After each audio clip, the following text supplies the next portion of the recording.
আসসালামু আলাইকুম। সবাই কেমন আছেন? আলহামদুলিল্লাহ আমি অনেক ভালো আছি, কারণ আব্বু আম্মু আসছে আমার বাসায়। আহিয়ান আনসার আনন্দের শেষ নাই। এখানে আপনাদের ভাইয়া আজকে পুরো ছাদটা পরিষ্কার করবে।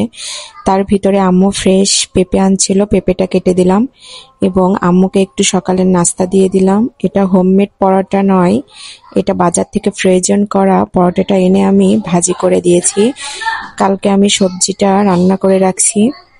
এই যে আজকে ছাদ পরিষ্কার করার মিশন চলতেছে এবং লেটুস গাছ লাগিয়েছিলাম আমি একটা, সেই গাছের থেকে কয়েকটা পাতা ছিঁড়ে আজকে সুন্দর একটা ছালাদ তৈরি করা হবে।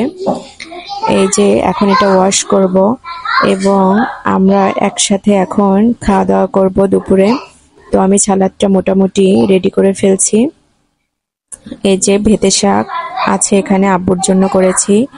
শসা, ডাল রান্না করেছি এবং খাসির মাংস, ইলিশ মাছ ভোনা। আসলে আব্বু অনেক বেশি আইটেম করলে খেতে চায় না, যে কারণে বেশি আইটেম করি নাই। আহিয়ানের খাইতে খাইতে বেলা শেষ হয়ে যাচ্ছে।